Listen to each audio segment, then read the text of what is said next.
bonjour. Avant de commencer l'entretien que vous avez accordé au blog AFTV, nous aimerions bien que vous vous présentiez à nos lecteurs. Euh, Bonjour Amina, je suis Idriss Diop, le maire de la commune de Labgar, dans l'arrondissement de Douyi, dans le département de Linguère et dans la région de Louga. Donc une commune située à l'est de Linguère et qui est peuplée d'un peu près de 15 000 habitants.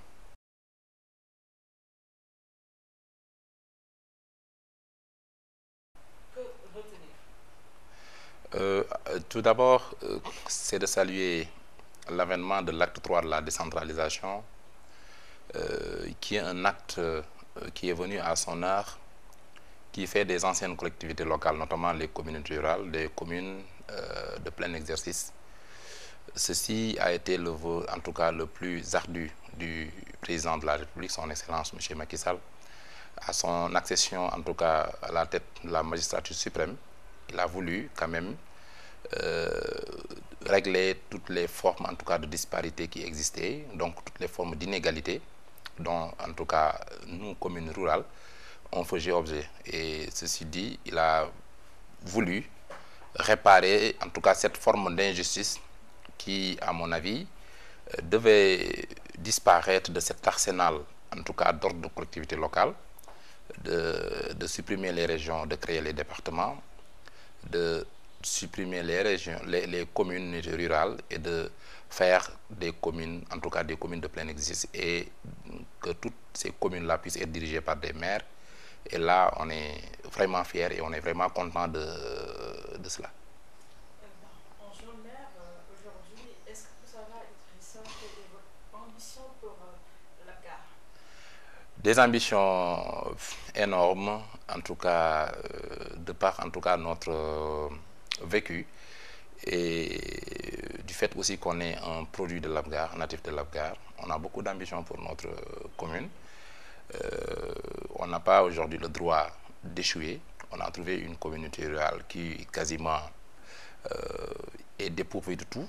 Et depuis qu'on est là, on est en train en tout cas d'essayer de faire le mieux de nous pour que cette commune, en tout cas, retrouve ses repères, pour que cette commune puisse être une commune comme toutes les autres communes du Sénégal, de l'Afrique et du monde, pourquoi pas. C'est pourquoi on s'est investi corps et âme depuis qu'on est là pour voir, pour s'ouvrir en tout cas au partenariat, à la coopération décentralisée, notamment à la recherche de partenaires qui véritablement ont répondu à notre appel, sachant que l'Abgar était dans le besoin.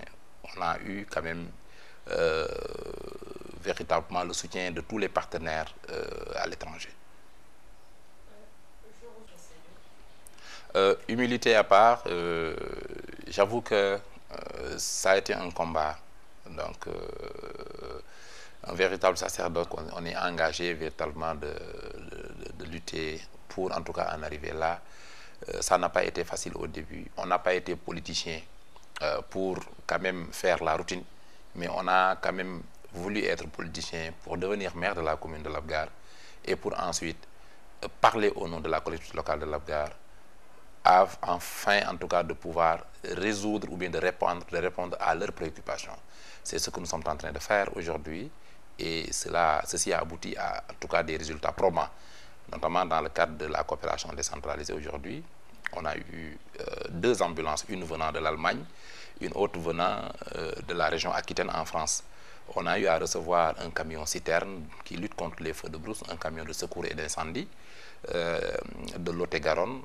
Donc ce camion aujourd'hui lutte véritablement contre les feux de brousse. C'est un camion qui fait d'énormes sorties et qui empêche véritablement le feu de se propager. Vous savez qu'on est dans la zone d'élevage par excellence, donc ce qui explique l'utilité de ce camion. Les éleveurs par moment transhument et quittent des localités comme l'Abgar pour aller dans le Saloum, mais ceci à cause du manque de pâturage. Aujourd'hui, les pâturages sont préservés et grâce à ce camion qui nous a été en tout cas donné par ce partenaire qui se trouve en tout cas dans la région Aquitaine. On salue aussi le courage et la complicité en tout cas des eaux et forêts. Nous-mêmes au niveau de la commune, nous avions engagé un chauffeur pour le mettre au niveau de ce camion. Donc la commune a fait quand même des efforts pour participer. On n'a pas amené un camion et le laisser à lui-même, mais un camion utile qui fait des exercices, en tout cas qui fait des sorties, donc en vue d'éteindre des feux. Est-ce que sur ce, vous pouvez revenir sur le rôle que vous avez joué? Oui, l'éducation étant une compétence naturellement transférée et de mise dans nos actions spontanées et traditionnelles. Aujourd'hui, au niveau de l'APGAR, si vous voulez, on a quand même, en tout cas, le privilège de faire partie donc, de cette heureuse initiative de l'État. Le phénomène de Oubitei Djangtei, nous, on a été une collectivité locale pilote. Ça s'explique parce que tout simplement l'APGAR a été toujours au rendez-vous, donc a toujours répondu en tout cas à l'appel de l'éducation d'une manière générale, que ça soit au niveau primaire et que ça soit au niveau secondaire, même si le niveau secondaire ne dépend pas de nos compétences. Mais nous, on dit qu'un collège qui se réveille à l'APGAR, le maire qui se réveille à l'APGAR doit avoir une mainmise sur ce collège et doit pouvoir contribuer à ce que ce collège puisse émerger, à ce que ce collège, en tout cas, puisse faire des résultats probants. C'est ce que nous sommes en train de faire. On a créé des bibliothèques dans le cadre de partenariat au niveau du collège et de l'élémentaire. On a clôturé des écoles, on a construit des salles de classe dans le cadre du BCI de l'État. On a eu quand même à réouvrir des écoles qui ont été fermées. Donc aujourd'hui, on a eu quand même à faire de nouvelles créations d'écoles. Donc ceci augmente quelque part en tout cas la carte scolaire et rend vraiment solide le dispositif et l'arsenal d'enseignants, en tout cas pour ce qui concerne les enseignements apprentissages qui s'effectuent au niveau de la culture locale. Donc, voyez-vous que c'est des efforts énormes qui sont consentis. Donc, le Oubitei Djangtei aussi a permis à tous les élèves d'acquérir tout ce dont ils ont besoin. De leur sacoche, en passant par le matériel didactique, les cahiers, les livres, les bics et tout ce qu'il faut. Ça, quand même, quand on était communauté rurale, on ne l'a jamais eu. Et on l'a obtenu. Et ceci, en tout cas, c'est grâce avec vraiment cette ambition qu'on a de répondre aux préoccupations. On ne peut pas être des populations quand même quasiment ou bien plus ou moins pauvres et d'avoir des handicaps en termes d'accompagnement sur l'éducation. Le fait de trouver le nécessaire, le minimum nécessaire pour un élève puisse être un handicap, empêcher un élève quand même d'aller à l'école, nous on s'est dit que ce n'est pas normal. Il va falloir que la commune prenne ses responsabilités et puisse venir en appoint, en aide ces populations, ces enfants qui sont nos jeunes frères et qui ont besoin de cet appui. Au niveau de cette seconde phase, il doit y avoir beaucoup de réformes. Moi, je pense qu'aujourd'hui, que ces réformes-là, avec l'acte de la décentralisation, ça doit être des réformes envisagées. Je donne un exemple aujourd'hui. Nous sommes des communes, mais présentement, le mode d'élection du maire, donc c'est un mode d'élection quand même qui est très complexe, qui fait que souvent, on connaît beaucoup de perturbations, beaucoup de chantage au moment d'élire les maires. Pourquoi pas revenir sur ce mode d'élection? On a fait des ateliers, on a fait en tout cas beaucoup de sessions de formation pour revoir carrément le mode d'élection du maire. Le maire devrait être aujourd'hui élu au suffrage direct, pourquoi pas au suffrage indirect. Élire des conseillers municipaux qui ensuite vont se chamailler pour élire une personne. Donc à mon avis, ça doit être banni de l'arsenal juridique de notre pays. Donc la démocratie a avancé aujourd'hui, on doit avancer avec. Et l'acte 3, je pense, la décentralisation prévoit ces réformes majeures. Voilà. On a créé un ordre de collectivité locale dénommé le conseil départemental, le département. À ce niveau aussi, quand on a évalué la première phase de l'acte 3 de la décentralisation, on a compris que quelque part, la composition et la configuration du conseil départemental, à mon avis, devait être revue, devait être améliorée. C'est-à-dire qu'au niveau d'un département, que tous les maires élus siègent au niveau du conseil départemental. C'est un aspect important. Des politiques et des décisions tantôt sont prises au niveau du conseil départemental à l'insu du maire. Et que le conseil départemental n'est pas une structure qui est en deçà ou bien au-dessus des collectivités locales que nous sommes. Donc ça risque de créer ce que j'appellerais un bicéphalisme. Donc, ça risque de créer des tendances donc, au niveau des deux ordres de collectivité locale. Le président du département n'est pas forcément le patron des maires. Donc, c'est des choses quand même, à mon avis, qu'il faut revoir, bien que au moment de créer ou bien de faire l'assemblée générale du conseil départemental, en tout cas, mettre des dispositions qui vont empêcher aux maires d'être président du conseil départemental. Mais qu'il, en tout cas, soit partie prenante, en tout cas, des décisions qui seront prises au moment de faire des délibérations qui concerneraient certainement donc une collectivité locale bien ciblée dans cette deuxième phase de la décentralisation. Bon, la question elle est confuse parce que le régime actuel n'a rien fait de Bamba Fall, n'a rien fait de Khalifa Sall et d'autres maires.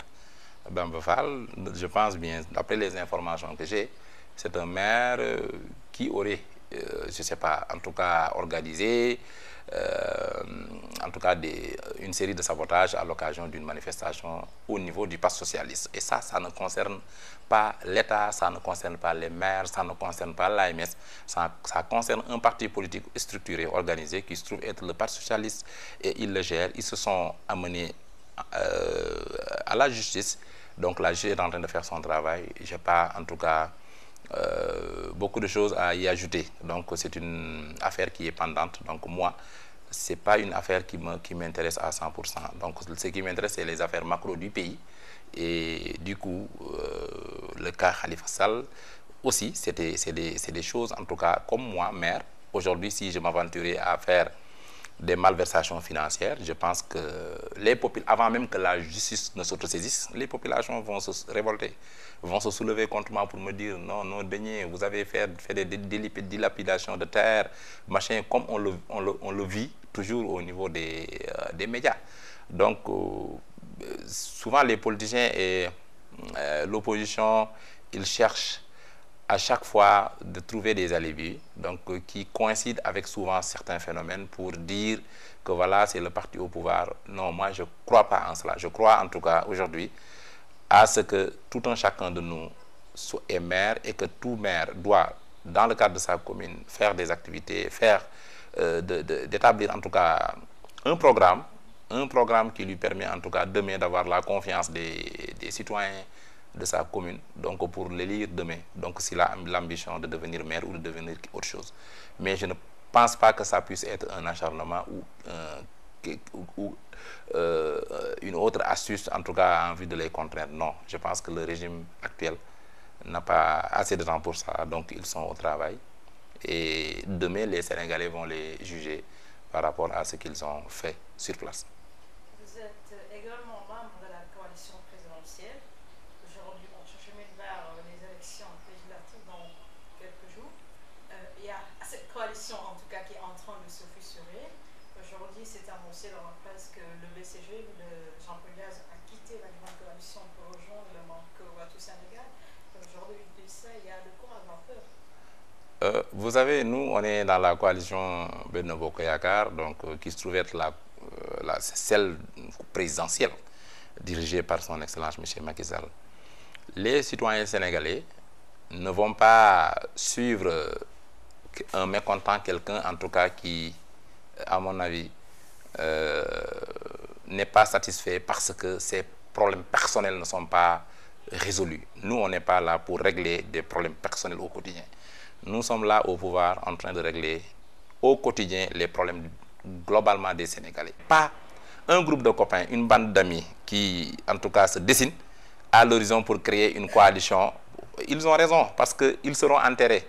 Qu'ils le veuillent oui ou non, c'est une coalition qui va mourir. Donc cette défunte coalition, j'anticipe, sera en tout cas déçue de ce qu'elle est en train de faire parce que tout simplement les Sénégalais n'avaient pas cru en eux. Ils ont montré leur tard, ils ont montré leurs limites et aujourd'hui, l'heure est à la vérité. La vérité, c'est quoi? C'est que les Sénégalais ont misé sur un président, c'est le président Macky Sall. Le président Macky Sall a mis en place un dispositif, un gouvernement. Ce gouvernement est en train, je pense bien, de travailler, de bien travailler, donc avec des maires qui travaillent, qui l'accompagnent dans, en tout cas, cette politique publique.